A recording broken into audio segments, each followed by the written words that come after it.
Welcome back to the deep dive. Today, we are wrestling with, one of the most compelling and mind-bending questions out there. Is it actually possible to stop time? And not just in a, fictional magical way. We're talking about stopping time just by moving. By moving incredibly fast. Exactly. That core idea that if you hit some specific speed, time just stops for you. That's the provocative claim we're digging into from all the source material. Right. So our mission today is a deep dive into the physics of extreme speed, really focusing on Einstein's big ideas, time dilation, the speed of light, and this claim that time doesn't just slow down. It literally ceases to exist for the traveler. Which is such a puzzle because it goes against everything we feel. You're on a plane, you're driving a car. Time feels normal. Of course. Our intuition just screams that my movement shouldn't affect the big clock of the universe, but relativity says that intuition is completely wrong. Okay, so let's unpack the mechanism then. Where do we Yep. even begin? It has to be with Einstein, right? With time dilation. It has to be. And before we get to the consequence, we have to talk about why time bends at all. And it all boils down to one thing: the speed of light. The universal constants. The universal constant.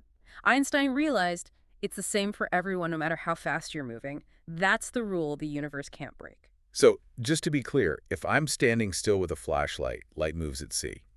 If I'm on a rocket at 90% of light speed and I turn on that same flashlight, You still measure that light moving away from you at sea. how does that work? How is that even possible? Because space and time themselves have to stretch and squeeze to make sure that rule is protected. Think of it like this. Hmm. You have a total budget for how you move through reality through space-time. Okay, a budget. I like that. The faster you use that budget to move through space, the less you have left over to move through time. So it's a trade-off. More speed in space means less speed in time? Precisely. To make the math work, time itself has to slow down for you, the moving person, relative to someone who's standing still. The sources call it the stretching of time, which is a perfect way to put it. It's a real physical change. It's not just a feeling or an illusion. Not at all. It's a fundamental adjustment in how reality works. So, okay, let's say an astronaut is going to a nearby star at like 99% of light speed. Yeah. Their clock is ticking much, much slower than ours back on Earth. But it's still ticking. It is still ticking, yes, Yeah. sluggishly, but it's moving forward. And it's relative, too. That's the key. They would look back at us and see our clocks moving slowly. The famous twin paradox. It's the twin paradox. But since they're the one who did the accelerating and turning around, they're the one who experiences the net time difference. So time is flowing, but it's dilated. Okay, that brings us to the absolute limit. We've talked about getting closer and closer. What happens when the dial hits 100%? When you actually reach the speed of light? And this is where the sources get just conceptually breathtaking. If the rule is that as your speed approaches c, your time approaches zero, then at c itself, It hits zero. it hits zero. The flow of time is completely nullified for the traveler. It freezes. It freezes. Wow. So let me get this straight. If I could take a trip to the Andromeda Galaxy, that's, what, 2.5 million light years away? Like that, yeah. If I did that trip at the speed of light, it would feel instantaneous to me. Instantaneous. Zero time would pass for you. From your perspective, you leave and you arrive in the same moment.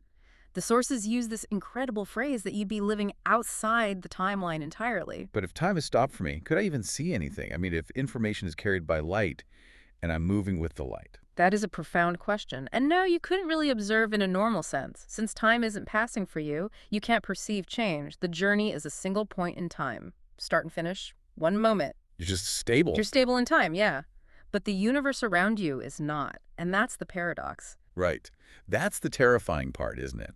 If my time stops, Yeah. what the heck is happening to the world I left? And that's the twist. For the person on the ship, they're in that frozen moment of stability. But, and this is the crucial counterpoint, for everyone else, for the external world, time just keeps ticking along normally. So that instantaneous journey comes at a massive price. A cosmic price. The sources really hammer home this temporal disconnect. While you experience one single frozen instant, the universe ages around you. Years. Decades. The notes speculate maybe even centuries could pass on Earth. So you could complete the greatest journey in human history, step out of your ship, and everything and everyone you knew is just gone. dust. That's the isolation. That's what the notes describe as terrifying. It's not the ultimate freedom, it's the ultimate separation. You've cut yourself off from the timeline of everything you've ever known. You become an instant time traveler to the distant future with absolutely no way to go back. So this brings us to the biggest question of all. If the physics allows for this, in theory, why do we always hear that traveling at the speed of light is impossible? It has to be more than just needing a really big engine. Oh, it's way more than that. And the sources lay out two fundamental barriers. Okay. Barrier number one is the one we usually hear about, energy. As you get closer to the speed of light, your relativistic mass increases. So you get heavier and heavier the faster you go. Infinitely heavier. To get that last tiny push to 100% of c, you'd need an infinite amount of energy, which we don't have. Okay, so that's a pretty big wall to hit. It's a huge wall. But let's say, hypothetically, you could somehow solve that. Even then, you hit the second, deeper barrier. And this is where the source material says that time itself collapses at this point. Exactly. That's not just poetic. It means the actual rules of physics that allow you to exist as a thing with mass, moving through space, they break. What does collapse even mean here? Is it like the math just gives you a divide by zero error, or? It's more fundamental than that. Space-time is, well, four-dimensional, right? 3 of space, 1 of time.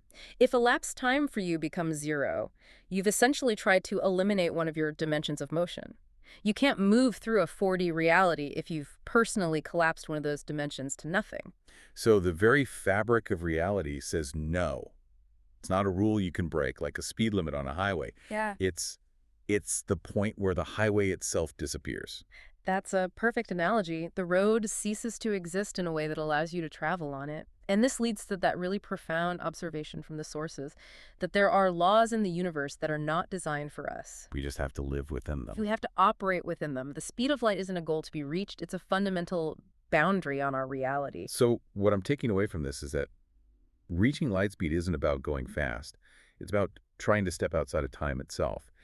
And the universe is structured in a way that just doesn't allow that. It results in the collapse of time for the traveler. Yes, the speed of light isn't just a speed limit. The sources define it as a boundary where the laws governing our existence, the flow of time for a mass-bearing object, just cease to function. It is, in every sense, the ultimate stop sign. A fascinating and, frankly, terrifying boundary to think about. Okay, so if reaching light speed makes time nullify for the traveler, here's a final thought for you to chew on. Since we know time dilation is real even at slower speeds, what's the smallest fraction of light speed an astronaut would need to travel at for it to noticeably, and I mean in a real practical way, say 5 years, affect their lifespan relative to the family they left back on Earth? That's a great question to leave with because this isn't science fiction. It's real physics that we have to account for, even with the technology we have today. We'll leave you to mull over the implications of those family reunions until our next deep dive.